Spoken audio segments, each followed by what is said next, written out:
Hello,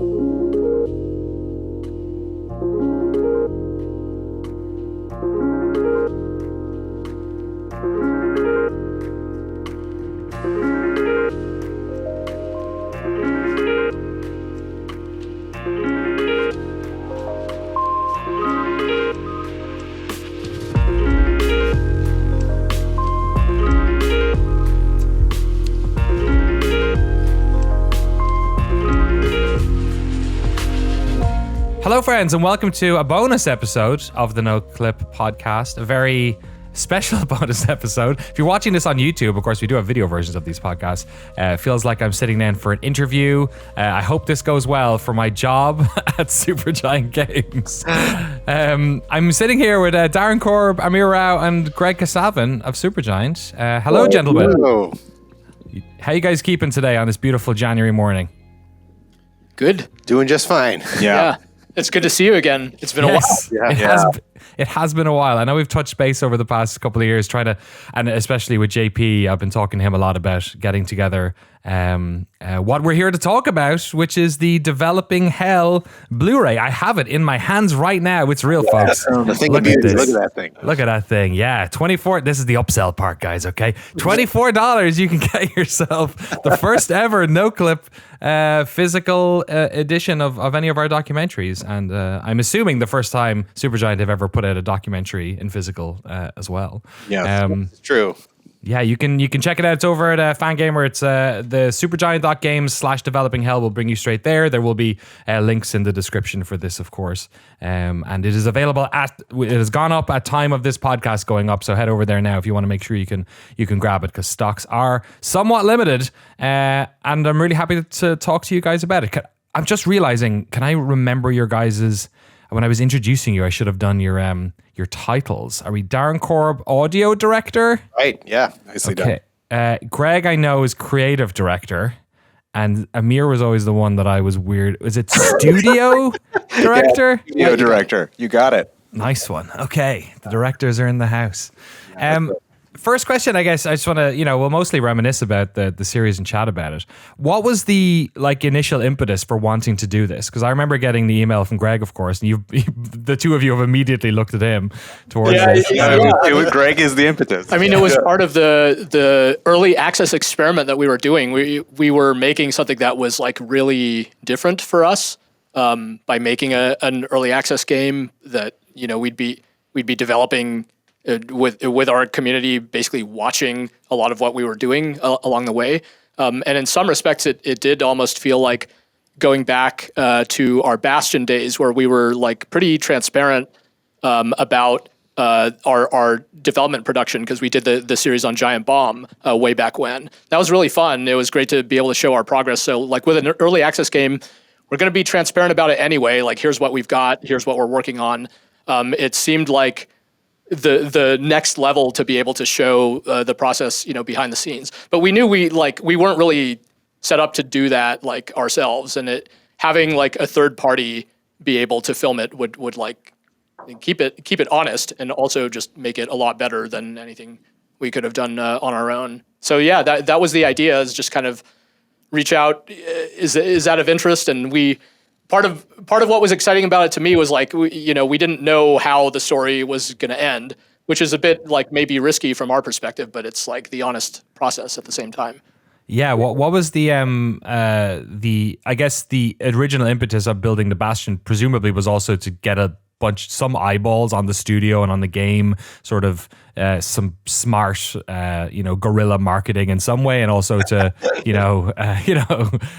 explore, I guess, show your side, especially Greg, that you had sort of made this transition and you were, obviously you'd worked at EA for a while at that stage, but what else was, I guess, behind building the Bastion? What was the idea behind that at that time? Because this is sort of proto early access, right? Yeah, no, I mean, it was, I think it was the part where I have a background writing about games, and I always wanted to know how games were made, what really goes on, because you'd see these there were these old school developer diary type things, and they're kind of more. They're always retrospective. They're always about here's all the great work that we did, and all this kind of stuff. But it's but what's it like when you're in the middle of it? How is it? And those are stories I personally always wanted to see. So it's like when we were getting started as a smaller independent studio, and why not watch our story? Maybe it'll be interesting. People can judge it for what it is, right? That was kind of my thought about it at the time. It was really fun actually, the building the Bastion format, because we would watch the episodes live. We would see them until they were like done and everyone saw them at the same time. Then we would react to them like live on their show. So that was really like unique at the time. It was also a React stream as well. Who knew? Yeah. Groundbreaking in so many ways. Yeah. Exactly. Yeah. Giant bomb out there doing the work. Obviously one difference for that was that you were, like you said, popping into the studio and seeing that stuff. For us, we tried our very best to document kind of as much as we could. And there's a sort of a double-edged sword on that where you don't, we have a limited budget for, we're obviously putting this together ourselves. We've limited people and time that Jeremy, especially in the first few years, could spend at the studio. And then the other problem from a post-production perspective is you can film yourself into a hole a lot of the time, where you just have so many rushes that you're never going to be able to like craft a story out of this with the sort of, we wanted to have these out during the production of the game. What was it like for you guys having, Jeremy pop in to record every once in a while, like sort of creepily sitting in the corner of that room you're in right now? He was never creepy. No, not creepy at all. Yeah, you always knew he was there. Shadows. Yeah. No, it was good. I think for us, when we were doing developing Hell and developing Hades in early access, it felt like our work on an update was not done until we had like kind of done the Noclip part of it also. It was like an opportunity to reflect in conversation with you, and also to just kind of feel what we were doing as it was happening. Because often you're so like lost in the work, and an update comes out, you're on to the next one. But we were like forced into reflection, and also forced into just kind of having like an awareness that we were being watched, because we were. I mean, not just in Noclip, but fans were waiting for whatever was coming next in the update and stuff like that. So it was awesome. I mean, it would give us an opportunity to reflect. It felt like a part of making the game. It wasn't like this added weird thing we were doing. It just became part of the rhythm of those things. So yeah, it was really cool having Jeremy around. Right. And for me, it kind of almost felt like, how early access is sort of like this extra layer of accountability in the development of the game. It felt like an additional layer of that, like just a little bit more accountability for what you're doing, and just making sure that the work you're doing, someone's watching you. It's like, okay, I'm really doing it. You know, it's like you can't like mess around and, lose focus. And so for me, it was nice just as an added layer of accountability in that sense, Yeah, it's cool. It was interesting for me, especially for there were sort of phases of this. Obviously, there was the sort of COVID phase. At one stage, there was, at one stage, I think when we began this, I was living on the East Coast. We started when I was living in Maryland, and I moved back during it. So Jeremy was doing incredible work as well for me in like summarizing what was going on and like what was in the studio and who was around. And because at the start it was so difficult to produce it from afar without having his control over that. And obviously he filmed so much stuff in those early episodes. We also augmented all that stuff with stuff that you guys filmed yourselves. And obviously JP, who's sort of like one of the unsung heroes of this production, who did a bunch. And we had a lot of you recording stuff. Darren, you were straight up just recording your own segments for many of these episodes, especially That's episode right. 3. Yeah, I guess what was that like? Yeah, I mean, I don't even really remember having done that, honestly. It sounds familiar. Like I'm sure this happened. I know Jeremy, he like made it out to my house a couple of times and recorded me, and that was fun. It was kind of like, because it's a process I do by myself normally, where I'm just kind of like tinkering around with music stuff on my own. So it was kind of fun to have Jeremy there filming me and just kind of like, because I know he's a musician too, and so it was fun. We'd chat in between. We were talking about all that stuff. So it's just a fun augmentation of the process a little bit. I mean, it's the same thing, but just having somebody watching changes it a little bit. Yeah. Has to have some sort of impact that you're like, oh shit, I need to look like I'm busy, maybe. An extra 20% than you would. Right. What was it like when the episodes came out? Because I can imagine a world in which like there's probably people at the studio who didn't watch them or never watched them, and there's probably people who were like super interested in watching them right away. What was it like for you three guys when the episodes would come out, like in public? Yeah, I mean, I think everybody watched them. We must have watched them together. For the most part, yeah. It was. I mean, it's like it's really. I think it ties to what Amir is saying. It's interesting to look back and reflect on it. Like they would typically come out when we've already moved on to the next thing. So Right. even if the time gap wasn't significant, it's only been a month or two or something like that. It can in game development terms, it could still feel like ancient history in some weird way. Like, oh my God, that was us back then. We're already on to the next thing. But I mean, it's always like, it can be awkward watching, scrutinizing your own interview responses or something like that. But for the most part, it's also like exciting to see everyone. Speaking personally, exciting to see everyone other than me like responding to questions. Like, oh yeah, these people are awesome. You hope the viewers take that away from it as well. Yeah, it was like unwrapping a gift because Jeremy would shoot stuff, JP would shoot stuff. We were in meetings, we would sometimes do interviews. You had no idea what was going to get used. Right. And so part of it was just seeing, okay, what makes it in, because we're not like living to tell a coherent story, right? You have to make one out of what you have. And so it's always interesting to see what would actually come out. And yeah, I read like every YouTube comment and like when the things would go live, because some of it was so funny. Some of the things people would say. And yeah, so did my mom. My mom also read all the YouTube comments, just so you know. So there was a serious review of YouTube comments happening, at least when the episodes would go up. And to make sure that you weren't wearing the same top every interview. Yeah, I mean, I don't even. Yeah, I never really expanded the number of sweaters I owned. So that was. Yeah, that one looks a bit familiar, actually. I think. Yeah. Maybe. Yeah. It's really. You're not going to believe this. This is a different.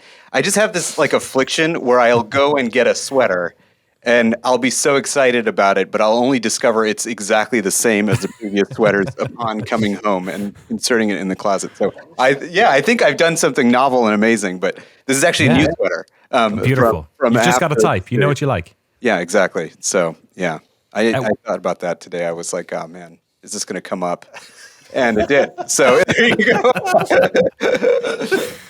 What did you guys make, Darren? I'll shoot this one over to you as well. What was it like? The way we conducted these interviews was different, where we had you guys looking in the barrel of the lens, which we had never really done before. And the idea behind it, from at least our side, was that we had done one other preview video before on Noclip, which was about Fallout 76, and it felt, in retrospect, it felt very sort of manufactured in a way, because we just shot it like every other thing we had done, but it was people talking about what was coming next, not what was made. So we always made sure that your guys' episodes were sort of about what had been done and people were playing.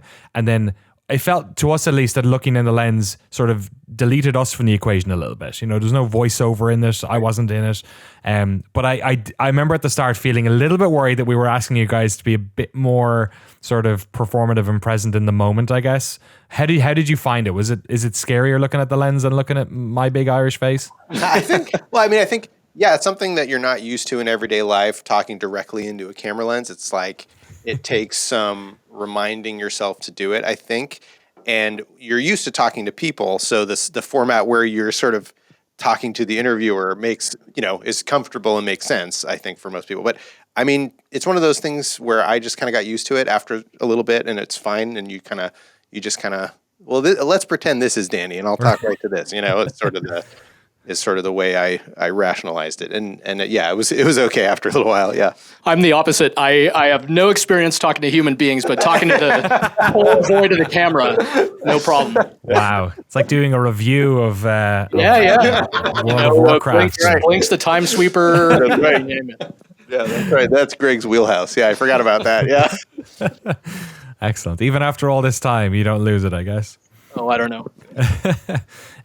So obviously, like, one of the things that is like true of any video or documentary style video, or even like full feature documentaries, that you're ultimately choosing what story you're telling. You can't, the totality of it, you're never going to be able to capture. We had to sort of pick and choose because of the production time we had on the ground, and then obviously what we'd filmed and the resources that we have to try and create stories that were interesting in their own part, but tried to give as much of fill in as much of the palette or the canvas as possible, I guess. But what are the things that we like missed out when you look back at like the history of the development of Hades, and then you sort of recollect what was in the Blu-ray? What are the things that we didn't capture, or we can't capture, or that sort of stand out to you in that respect? I mean, we always talk about there's like certain conversations that are like really, really hard for us to record, I think, because for whatever experience we may have, we're still like, it does change things if a camera is rolling. Right. So as truthful as like a documentary is, it is something I think about across all documentaries. It's like, yeah, but there's still a layer of truth that is hidden away and is never captured. And some of those, like the very early conversations we have of like, what are we making? What are we even doing? Are we making another game? What do we want out of this? So you know that's like what was it? 70 hours of conversation spread over weeks and stuff like that, and it's like very raw and stuff like that. But I find that super interesting. Of course, it might be dry as bone, but that moment of like, I don't even know that there is a moment where we firmly decide, this is the game we're making, right? It's like, no, it's a long a long set of conversations, and the problem with those conversations is, like you're saying, they would be utterly transformed if they were observed, and so, yeah, there's definitely some of that. There's probably, like you brought up actually before, the quiet moments of toil. Is another thing that, like, it's hard to film because Jeremy would just be sitting there for, however much time watching you quietly work. We'd just be glaring at him like, go away. The whole time. So, some of those things. Yeah, that's a lot of it, right? It is just like probably, 60+% of a given day is just someone just kind of like, God damn it, just trying to make something work, try to make something a little bit better. And it's hard. It's not like, I wish it was as beautiful as, watching some master sculptor, chiseling away. I think with game development, it's just someone at their desk in front of a computer. So right. It's hard to really tell that like something is really happening there. Whether it's like, or I think with an artist you could tell better than most. Even each brushstroke, as small as it is, maybe it's changing, right? Yeah, Darren's work as well. To us, it was definitely a nice contrast to Darren tinkering is like him looking cool on a guitar or saying some rad stuff into a microphone. You know what I mean? It always looked really good. Or like, let's stick some more Darren in here. Perfect. Well, it's funny because for me, one of the things I feel like it's hard to capture that Greg was saying is like the little tiny sort of problem-solving kind of stuff. You encounter like all sorts of challenges, and a lot of it is decision-making about how am I going to approach this particular thing, and how am I going to implement this sound? How am I going to do, and just this sort of thought process there is something that I don't know how you would capture it, but for me, that's a fascinating part that's sort of, not on the screen, It's interesting here you guys talking about that sort of observer problem as well, because that's something that we encounter a lot with what we do. And I actually was wondering about that with regard to the voice over work, because like you recorded some of that stuff, but even so, like when you have all these actors coming in, I imagine even introducing a camera into that setting probably changes the vibe slightly. Was that something you had to be sensitive to? I mean, I didn't notice that in particular because it's like they're already being recorded. You know what I mean? So it's like in a way. So it wasn't. I feel like it doesn't change that quite as much because there is an observer, and the observer is the microphone. Recording the entire thing. So it's just an additional observer is maybe less of a delta. Than 0 to 1. That's good to know. Yeah. What are there any moments that stand out to you guys? Like, be it either elements that you were involved in the series, or aspects, or the other people, interviews with other people, or moments that you enjoyed watching or that you recollect fondly?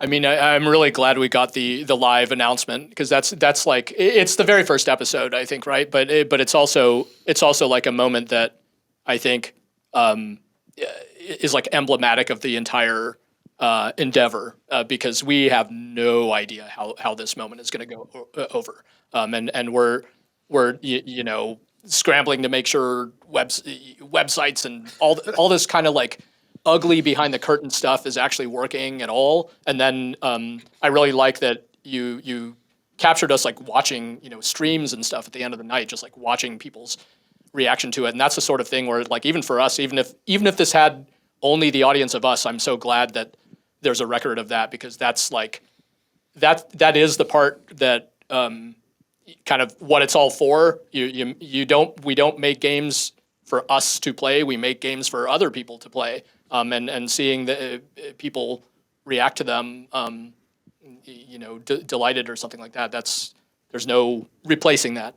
It's also very fun to edit, especially considering I was not at either of those places. I was like, Jeremy was with you guys in LA doing all that stuff, and I think was it JP who was doing the recording in the studio at the same time. So yeah, it felt very like voyeuristic of me as well to be able to, like, even queuing up stuff, being able to see the same perspective from two places hundreds of miles apart. It was such a treat. It just goes to show the amount of people that were involved in supporting us in putting this whole thing together.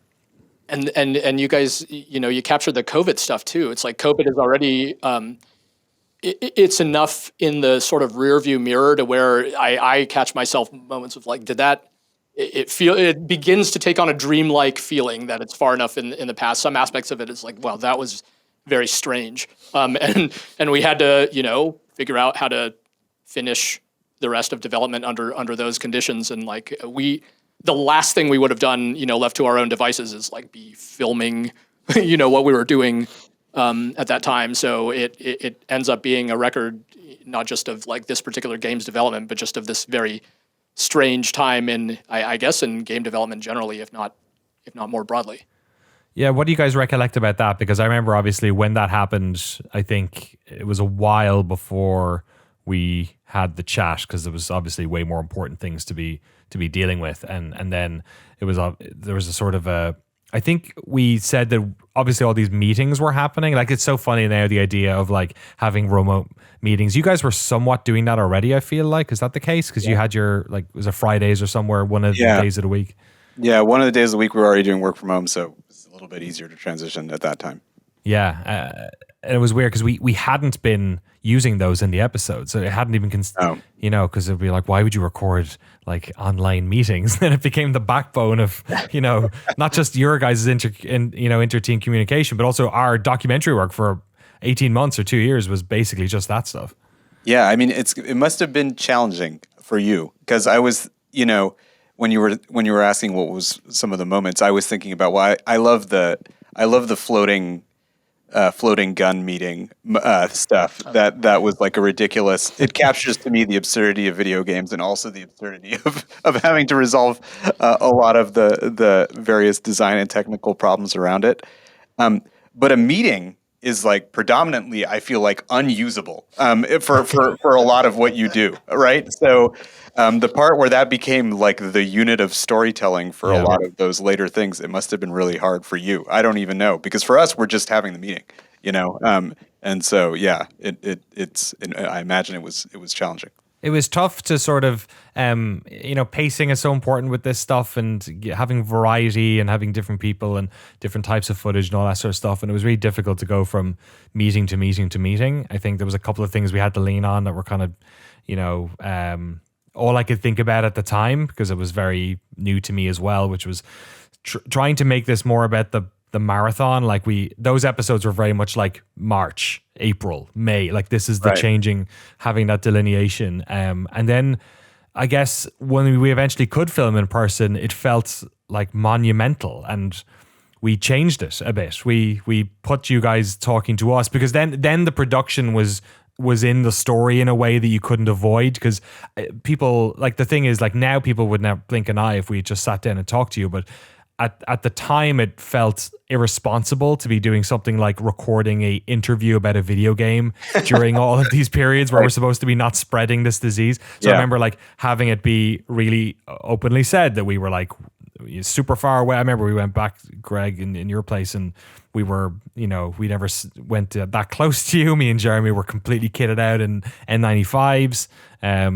What was that like for you guys when we turned up? Because I think all three of you. I think, Darren, I wasn't there for your one, was I? Oh no, I was there for yours. Yeah, I think you were. Yeah, I was. Yeah. All three of you we talked to during some aspect of COVID. Yeah, what do you guys remember about that? The in-person ones.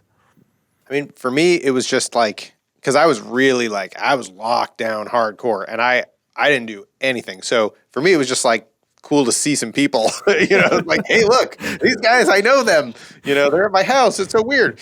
And so, yeah, we like, it was a pleasant change of pace. And of course, it's just like, it's such a crazy time. I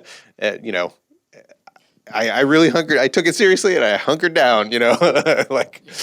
And I think on top, I don't remember exactly when, it was right near the end of production as well. So on top of everything else, we were trying to finish the game, which is always a relatively intense period of development. So I remember similarly, being really glad to see you guys, but it was like a bleary sort of time. We're in a time warp, just trying to get this thing wrapped up. Make sure it lives up to its potential, and kind of a mix of like a lot of hindsight, because most of the project is behind us, and yet these like key moments are still ahead. I guess we also spoke after, in retrospect, once the whole thing was done, and then it's kind of like, yeah, it's a really different mood that you're in when you're not scrambling to try and get the whole thing complete.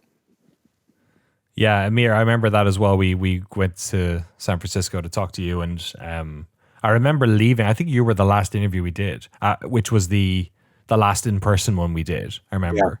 Yeah. Was that when they were cutting the tree down? Was that time, or was that the second time? Yeah, that was that time. They were cutting a tree down. You're wearing a mask outside while they cut down a tree, and we tried to reflect upon what the documentary meant and what the game meant and what we were going to do next. Yeah, it was amazing.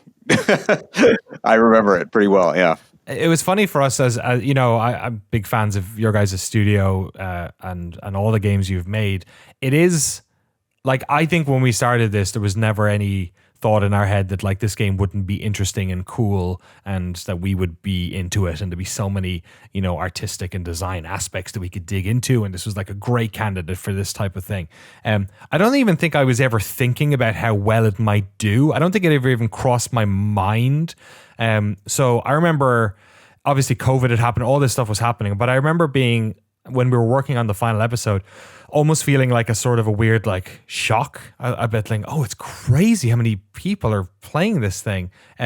Is that what it's like for you guys too? Are you thinking about that? Or yeah, because I mean, it was you captured multiple moments where it had surpassed any reasonable expectation that we had for the game. Whether it was, the explosive excitement of the initial launch, of the Steam launch, and of our 1.0, like that's all in there. And sometimes I did this for just in 2022. I did this a lot when we were trying to figure out stuff. I would sometimes go back and watch moments because it was like the only way I could understand what had actually happened with the game. Because it felt so theoretical. Like, yeah, it was this explosive thing. But, as a studio, we had not been back to trade shows or some of those other places where you meet people in person. You kind of understand the impression that the game made on people. We were hearing about it, on social media or through fan letters, and those were really touching in our Discord and all those kinds of stuff.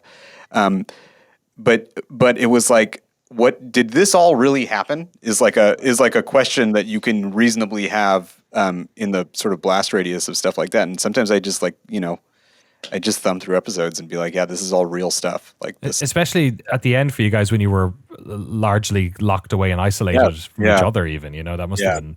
Yeah, no, it was useful to be able to look at it and think about it that way.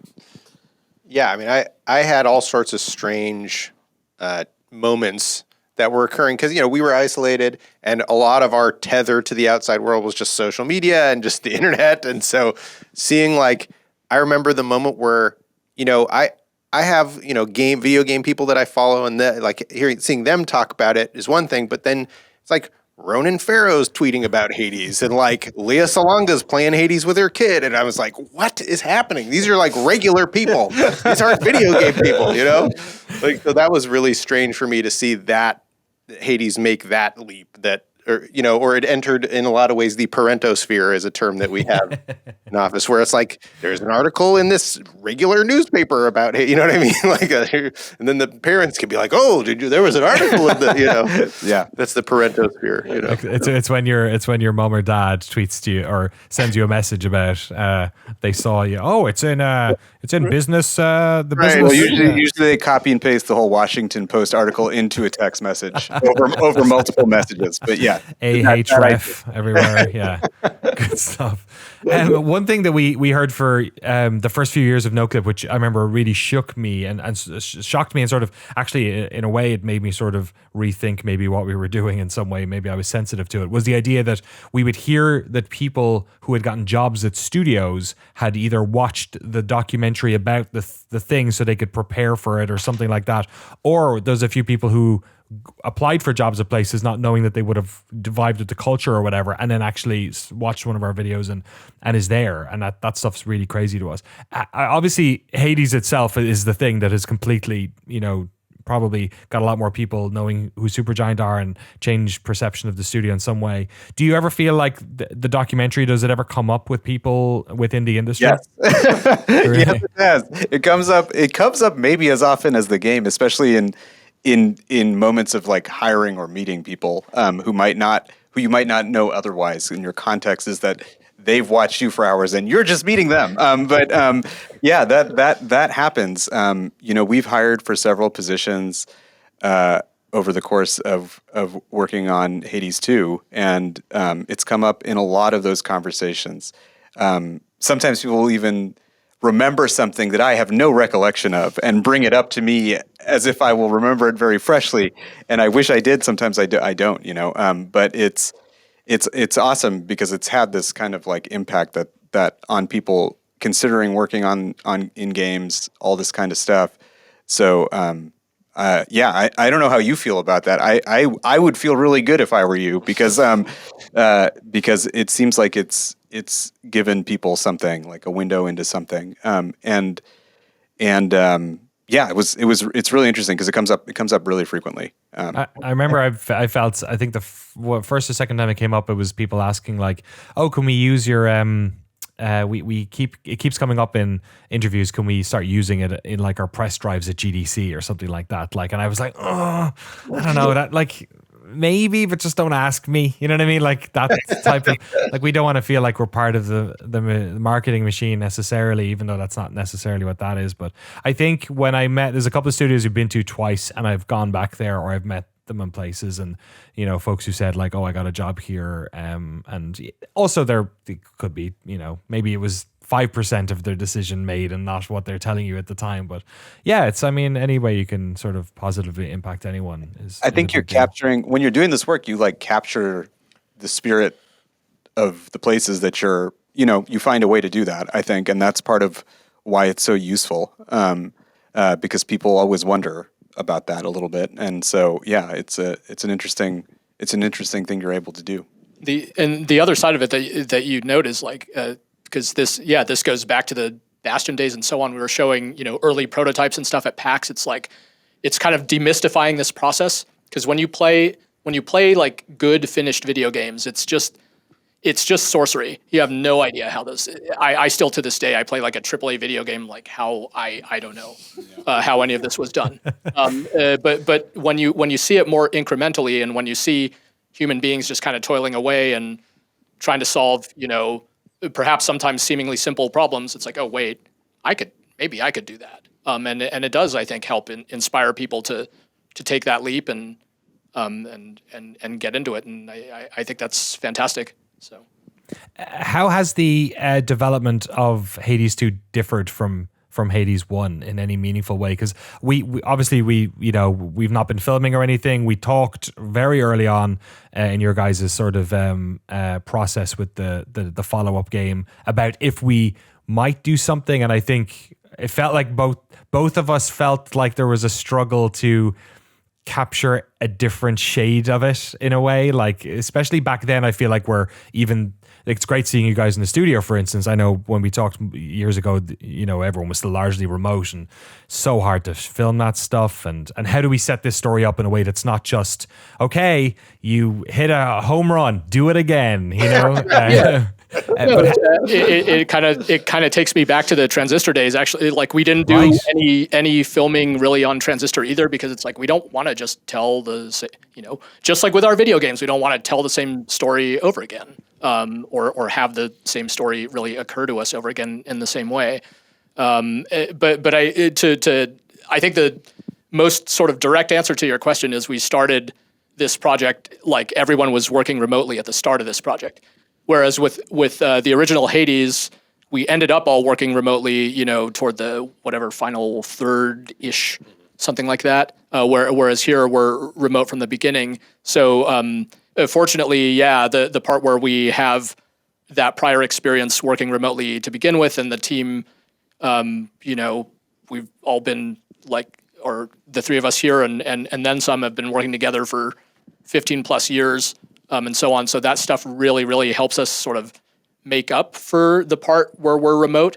But it changes things for sure. I think it puts a more of a having to create more structure in a different way, right? Than we have all working at the studio, where you could just walk over to someone. Need some processes in place to figure out what's going on in a different way than when everyone's co-located.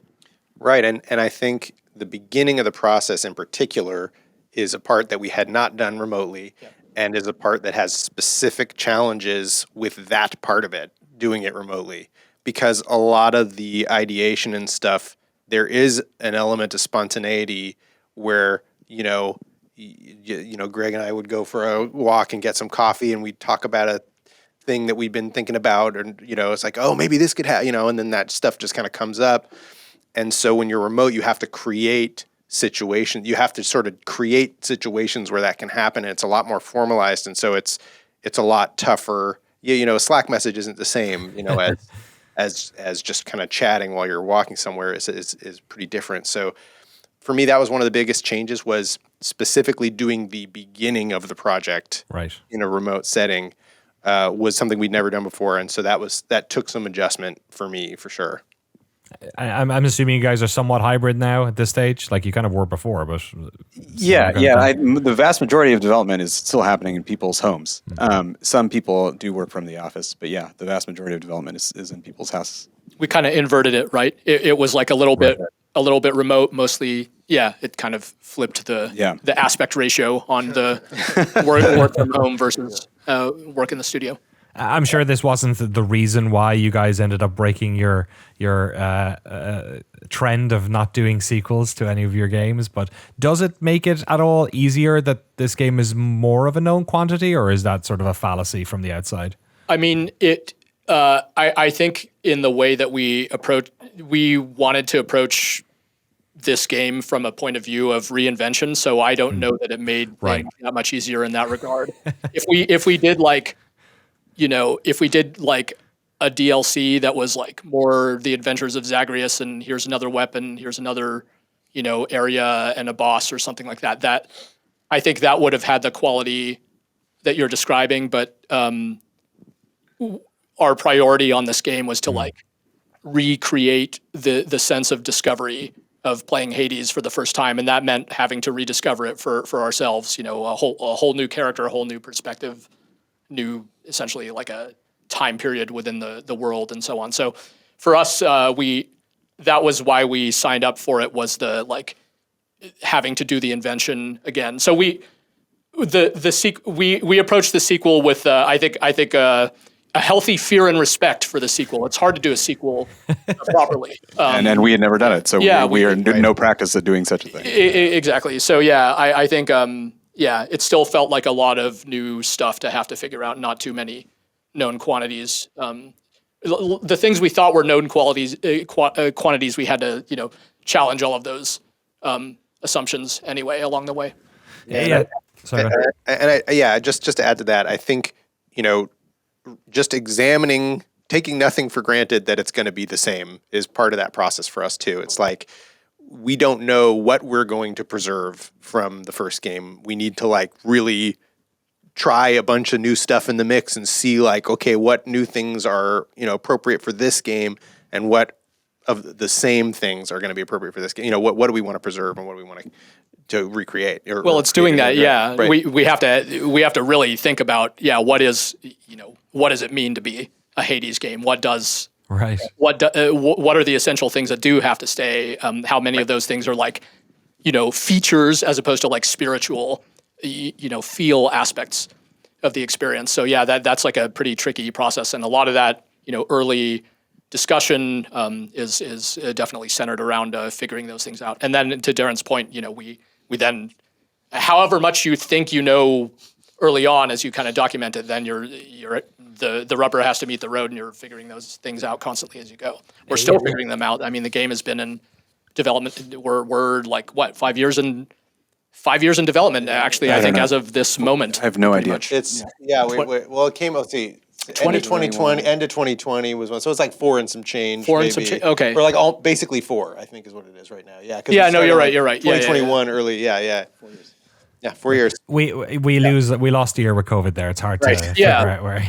All a time warp. That's why the enemy is time in this game. Right, that's true. The enemy is time. Man, that is layers of. This is good stuff. We're gonna burn good interview for. I'm still hoping we can talk to you guys about Hades 2 once it's out or something. Well, hey, you've got some material right. Exactly. Yeah, we'll start editing. But it's interesting to think about making a sequel as a skill set of its own, because I as an outsider would think it's just you did a lap, do another lap. But you're right. There are specific challenges with maybe making a sequel that is not something that you guys have necessarily confronted. Well, there are just so many different ways to approve it, right? Yeah. I mean, you think I know you're a big Half-Life 2 fan. Yes, absolutely. Danny, and Half-Life 2 is an example of a very interesting sequel that there's a lot of things about the original that are preserved, but there are a lot of really surprising things coming from the original game as well. And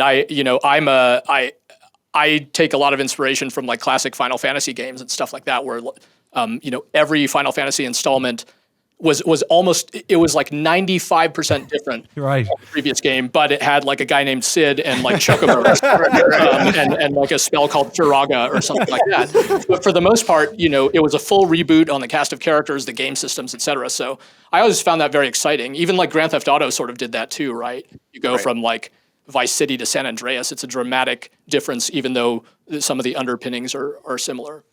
But and then there are other sequels that are more that have to stay closer to the format, and they wouldn't dare change that format, right? Their players wouldn't allow it if they dared even try. So it's fun to think about those things. It's what can we get away with? What can be different about this that will still be exciting? But I think the first sequel helps define if there are ever other install. If it becomes a franchise and there's 9 games in it or something. The second one helps 2 dots form a line, right? It starts to set the boundaries of what the other installments get away with. That's interesting. The idea that when you look at sequels throughout the years and number 3s. You can break the rule in the sequel, but if you break the rule on the third one, maybe you're in trouble. But eventually, you could do your reboot with no number on it, right? and then you can go third-person cinematic camera and you're all set for a while. I'm just sitting here trying to figure out who the Chocobo in the Hades world is, and I think it might be Skelly. I was thinking Skelly. Sounds about right to me. Excellent. All right, I don't want to take too much of your time away from working on Hades 2. I want to ask you one question, though, that has nothing to do with our series or Hades. What have you guys been playing? What stuff did you play over the Christmas break? Maybe what were some of your favorite games from 2024? Is there anything that stuck out to you? Yeah, I'm happy to take this. I played through all of that Indiana Jones game, and it was like really fun, and that was great. I did that like right when it came out, pretty much, and just kind of powered through the entire thing. And I was super impressed as a huge Indiana Jones fan. I just thought it's like quite an achievement to really do that in a way that is respectful and kind of feels like you're really in the experiences. Yeah, it was super cool. The music was incredible. And I'm also I'm back to playing Balatro again, for better or worse. Relapsed. Yeah, right. A little relapse of Balatro. Yeah. Machine Games making Indiana Right. Jones. I've been a fan of those guys' work for a while. I played through that game Neva from the team that made that game Grease, GRIS. But it's a very kind of beautiful side scroller. I think it got a decent amount of kind of like award recognition, stuff like that. It's that game was really cool. Nicola recommended it internally. We've been playing that game called Magicraft on your actually and we were grinding the Path of Exile 2 early access as well. Yeah, over the break. Yeah, I was playing a lot of. I mean, I got really into games like Halls of Torment and stuff. These like small games with tight loops and like really elaborate progression. There was just a series of them in a row that were amazing in 2024, and I played a lot of that stuff. And yeah, Path of Exile 2 over the break. If your game is like top down or has an isometric camera, that's like my genre. It like doesn't even matter what the gameplay is. It's like if the camera is set up from this perspective, I will play the game. So that's what I follow. Oh, and you know what I played a bunch of before that a few months earlier was Metal Gear Tactics. Or not Metal Gear, Metal Slug Tactics. Yeah, That's great. That game is super fun, and it's like, yeah, I played the heck out of that. I finished it top to bottom. Yeah, it was really good. Yeah, I've always loved Metal Slug, but the games are so hard that I suck at them, and I'm just like, I just want to look at this art forever. Right. And it turns out turn-based tactics game. Yeah, sure, you can sit there as long as you want and look at the art. Yeah. Amen. Yeah. Would you guys watch a documentary on Machine Games and Indiana Jones? Would that be a good candidate for Noclip? I would watch it. Yeah. Machine Games is super. I mean, those guys, they're ex. At least some of them are ex Starbreeze, right? So I remember them from the Chronicles of Riddick game for the Xbox, which way back when in the 2000s, that game blew me away. So I've been a fan ever since, and they made The Darkness. I bought that game because of your review. I watched your review and then I bought it. Yeah, I did. I liked it a lot. Before we knew each other at EA. Yeah. Wolfenstein: The New Order and stuff like that. So they take these games where they're always able to do something interesting, like narratively, right? Where like it may, with Indiana Jones, it's expected. It has to have a good story, but with something like Wolfenstein, like who'd have thought, Right. they'd make like a soulful, BJ Blazkowicz, protagonist. I found those games really interesting. Excellent. Appreciate it. Soft lob there for you guys. Knock it out of the park for us. Excellent. It is. It's out. Well, yeah, it's out. It's time if you're listening to this. Hades Developing Hell, $24.99. Can each of you do your best, like, buy it now or get it today, or give me some flavor here. Let's sell this bad boy. It can be yours. Skelly could wheel and deal, try and push it on people. Hey, what do you want? One of these or what? Take one off. Couldn't be a better price. I'd pay $1 million. He's got them all in his coat, right? Exactly. Yeah. Perfect. Terrific. Darren, Amir, Greg, great to chat with you lads. Great to catch up, and best of luck with the rest of development on Hades 2. Thank you so much. Thanks.